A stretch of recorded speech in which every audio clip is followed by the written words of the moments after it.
Welcome to the Akashic Reading Podcast, presented by AkashicReading.com, the place where you can learn to access your soul's wisdom, or at least stop digging the hole any deeper. I'm your host, Terry Uktana, and today we'll be talking about how, for most people, the problem isn't in their skills at manifesting, but in shifting their gaze away from all the distractions and being clear about what they are actually manifesting, rather than what they intend. It's not uncommon for me to tell a client they're good or even skilled as a manifester. Sometimes this is just to validate the obvious and make things easier to talk about. It gives the client permission to discuss their abilities without seeming to brag or be egotistical. However, the most common reaction is, "What?" This is because clients often come to me convinced they're unable to manifest since they can't seem to achieve anything they set out to do, from the micro to the macro level, from errands to to-do lists to dreams. However, I can quickly point to a handful of things just in the initial biography they have sent me, which are examples of complex manifestations, just not ones which achieve their heart's desires. They're successfully manifesting just any number of other things instead.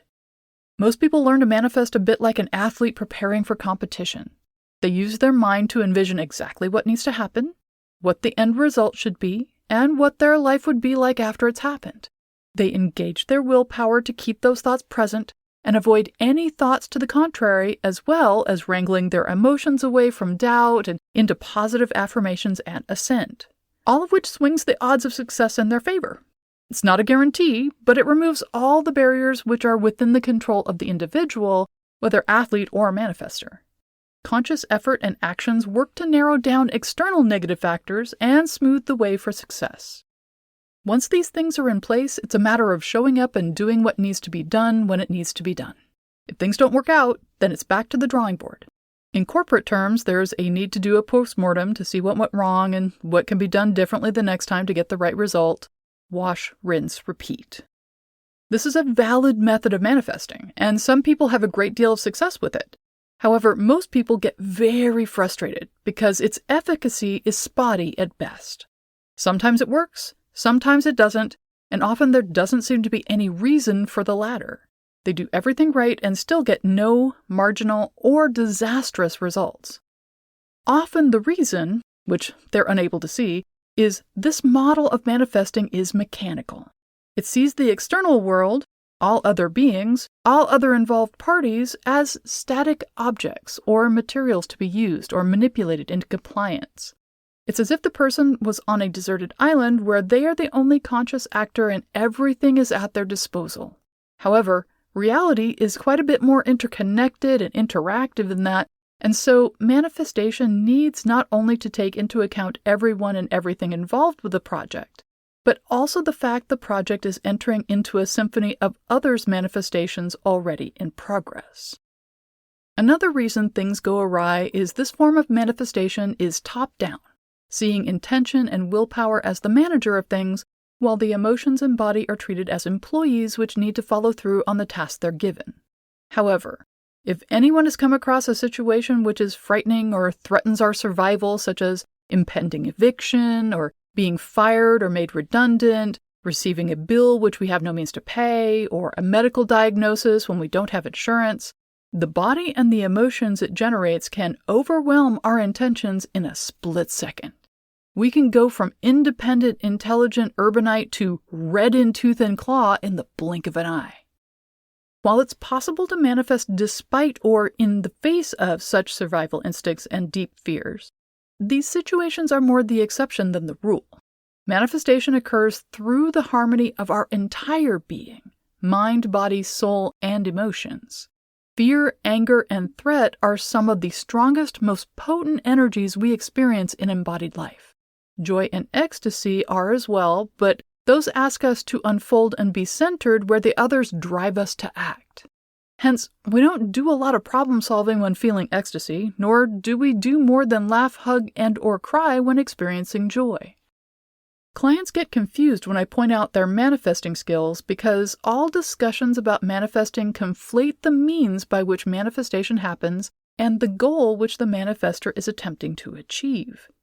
If the person can't seem to get a promotion, have a good date, achieve financial success, or meet the right people, they must have a problem with the means they are using to manifest, right? In reality, the stuck spot is probably in their confusion about where they're actually aiming, which is rarely at the goal their mind has selected. It can help to think of manifesting like using a bow and arrow. The arrow is the specific means by which we're attempting to achieve the goal. Our ability to manifest is the bow. The bow doesn't care in the slightest where the arrow is pointed or which arrow is being used. And while we may have difficulty drawing the string back, releasing at the correct moment, or keeping the bow taut long enough to target the actual skills of manifesting, these are things we usually figure out early on in our childhood. This is part of what we're learning from our family in childhood, either in a positive way through loving support, encouragement, and opportunities, or through surviving the vagaries of a dysfunctional or even abusive situation. What is manifesting, if not the ways in which we find to escape abuse, survive mentally ill adults, cope with abandonment, discouragement, neglect, or even the need to create a false self? Most, if not all of us, are able to use a bow well by the time we're adults. However, the arrows we have may be limited and not the best quality. But the crux of the issue is our aim is terrible. We aim at things we're told we should, things which seem like the target but aren't, and even manage to shoot ourselves in the foot a time or two. One of the most common issues people have with manifesting is choosing a goal which is a solution to a problem which isn't there. For some, this comes from the fact they're living out stories which have been given to them by others, which aren't the truth.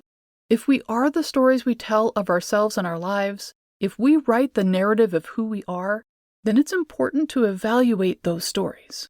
I have clients who have lived 60 to 80 years never telling a story which is purely their own.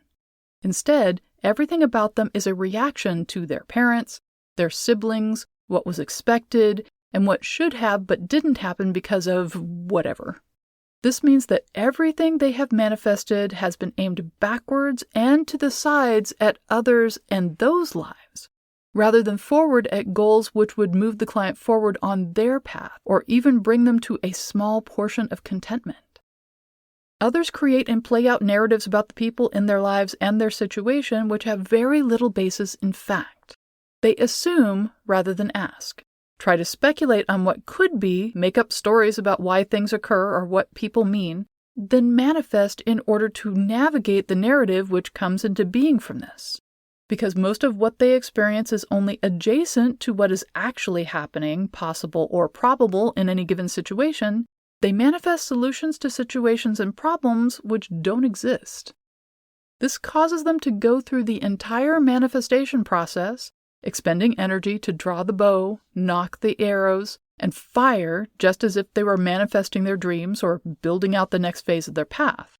And it's not unusual for these efforts to be successful. They find a way to be sure their spouse isn't cheating, but then find they either weren't cheating but now feel violated, distrusted, and betrayed, or the process has driven their spouse to cheat since they're being accused of it. Or they figure out a way to manage to make themselves indispensable to their company, but then find this means they will never be promoted. They're dead-ended in their career, and the rest of the field has moved on to other things. This is not to say we shouldn't be prepared for or capable of dealing with issues as they arise, nor that we shouldn't do a risk-benefit analysis on things before we do them. It's regularly the case we should look before we leap and possibly have climbing equipment, partners, or a bungee cord before we take the last step. However, manifesting preparedness is quite different from manifesting an entire project or a way of being for a problem which never occurs or has no basis in the reality of a situation.